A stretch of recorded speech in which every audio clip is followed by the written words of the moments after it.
Hi everyone, I'm Eric Greenberg. I'm an attorney based in Chicago. I'm also the general counsel of the Institute of Packaging Professionals. I'm glad to join you, although I have to do it by video. My apologies. Thanks to all the leaders at IoPP and Will Benjamin in particular for allowing us to put this together so I can share some thoughts with you as part of today's program.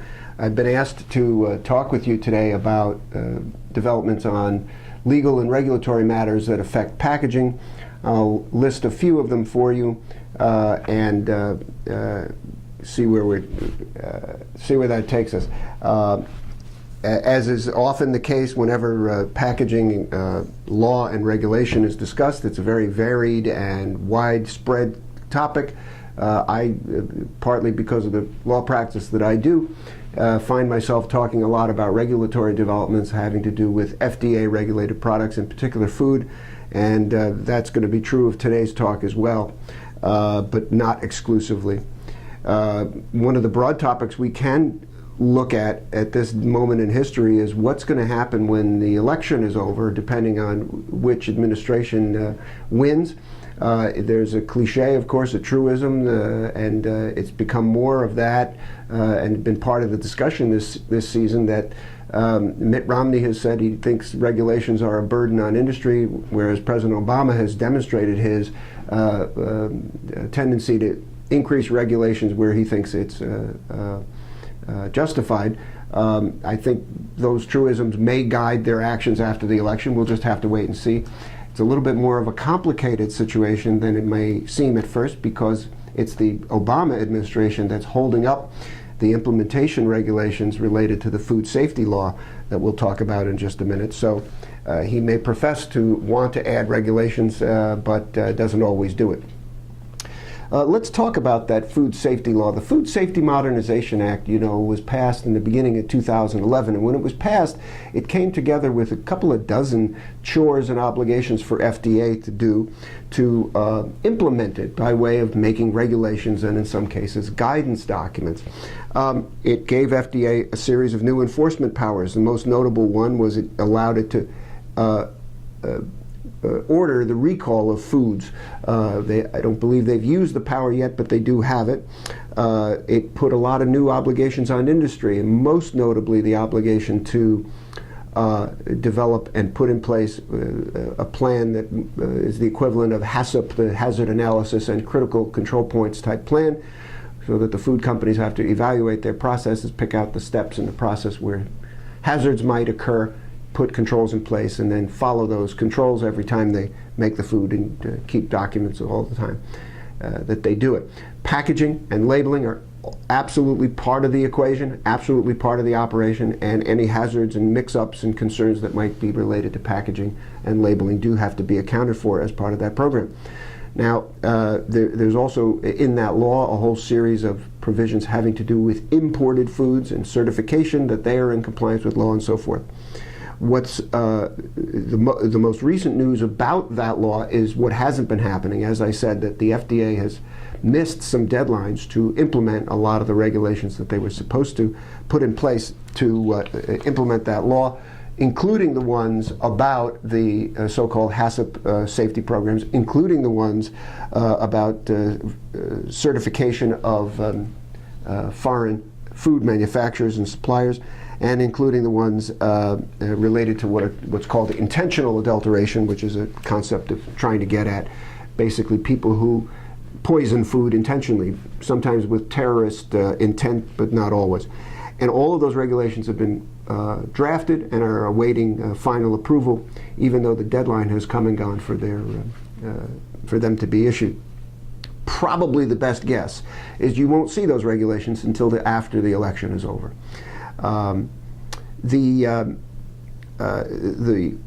Food Safety Modernization Act is what most people talk about when they talk about new developments, particularly with respect to regulation of food. It's new and different. It's been described as the biggest change in food safety law in many decades, and that may be right.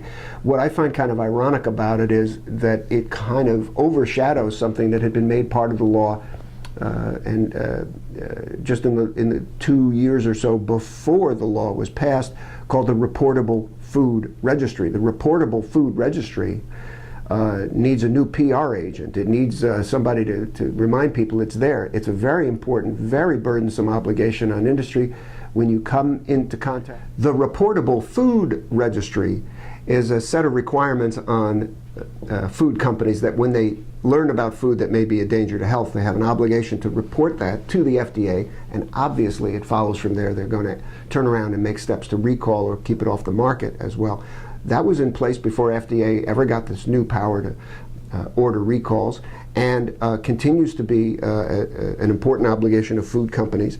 I always like to say that the Reportable Food Registry probably needs a better PR agent, because it's being forgotten in the news and information about the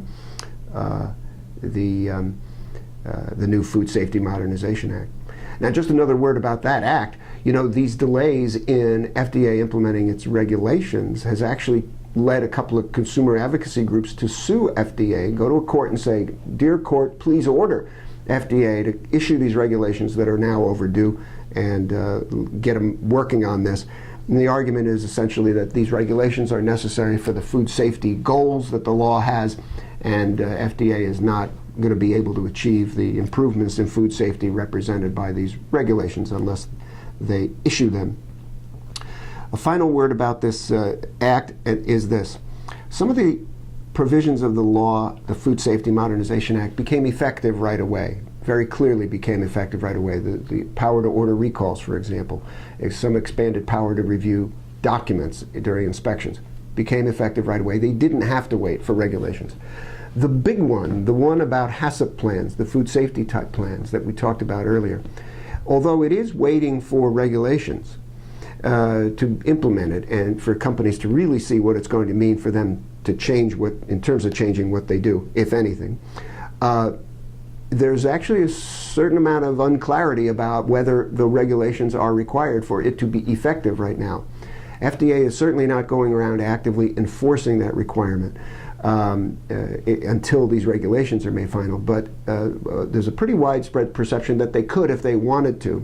And so the best advice is to try to begin the process of evaluating your food processing steps and determine where the hazards are and put controls in place, just as you would under a HACCP type plan. Then when the regulations come, you can make adjustments to what you've begun doing as necessary if the regulations call for anything different.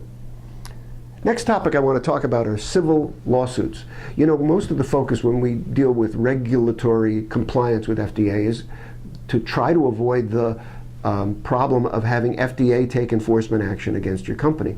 But there's another whole side of the kinds of problems you can get into with product problems that's an increasingly important part of the scene, particularly when it comes to labeling issues. And that is that civil suits, specifically class action civil suits, are being brought in states around the country under state laws that, for example, protect consumers against deceptive and unfair trade practices. So a plaintiff's attorney will cobble together a class action lawsuit and bring a case claiming that, for example, you falsely claimed on your label that your product was natural, or you falsely claimed that your product had some beneficial effect on health. And the false statement you put in your labeling and advertising constituted a violation of that state's law protecting consumers. And they seek multiple millions of dollars in damages. A lot of companies have contended with these cases. A lot have resulted in very large settlements where they pay out a lot of money. And anytime you see an action by the FDA accusing a food company of a label statement that's not accurate, you can now expect that it would be followed up pretty soon thereafter by a similar case, or a case on the same similar grounds, by a class action law firm on this, essentially suing under the auspices of state law for the same thing that the FDA accused the company of doing wrong under the Food, Drug, and Cosmetic Act and its regulations. Now, without getting into the really turgid details of this stuff, I'll tell you that there are some aspects of a food label where it's very clear that the federal requirement is the only applicable requirement, and you can actually get some of these lawsuits thrown out depending on what element of the label. Now, the fact is, some of these lawsuits don't succeed because the law is set up in such a way that some of the label elements, some of the features of the label that might be sued over, are actually preemptive in the sense that the federal law says they are the only provision that applies. So you cannot sue under state law for claims failing to be made or being made in a false, misleading way for certain kinds of, certain elements of the label, nutrition-related information, for example. So that's good news for industry. But generally speaking, this is a new and very troubling trend that has turned out to be very damaging to a lot of food companies. Consumer products generally, mostly food though, has been the victim of these things. The final topic I want to talk about is something you may have read about that has the real potential to be very, very disruptive, and as it may not surprise you to hear, it comes out of California. It's a ballot initiative in California called Proposition 37. It would require all foods that contain genetically modified organisms to be labeled as having them. It creates a sort of a nightmarish scenario for implementation and policing, and probably would lead a lot of companies to simply say they contain it just because they don't know one way or the other, and they don't want to run into problems and damages for being in violation of it. So Election Day this fall in California will involve, for California voters, a choice on whether to approve this or not.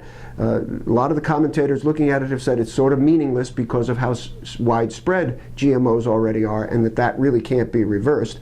And what's frustrating about the debate over this is that the advocates of wanting to have the label statement can't and won't come right out and say that they know that these products are necessarily and in every case unsafe. And in fact, the evidence seems to go quite the opposite way, that the genetically modified grains and other products are not unsafe. They say consumers have a right to know. People who oppose the labeling of the statement say, what's the point of knowing if the ingredients are not unsafe? And so the debate keeps going back and forth that way. It remains to be seen what happens in the fall, but indications are that the initiative actually does have a pretty good chance of succeeding. So we'll see how that happens. And I'll leave you with one final thought, because if that California ballot initiative gets passed, it really only applies to foods marketed in California. But as we all know, it's very hard for companies to make a California-only version of their food and an everywhere else version of their food. So in short, a California law of that type will essentially become national or federal law in effect, as it did with California's Proposition 65, for example, the toxic chemicals warning law from back in the 80s. So this could be another example of that as we go forward. Thank you, and enjoy the rest of your meeting.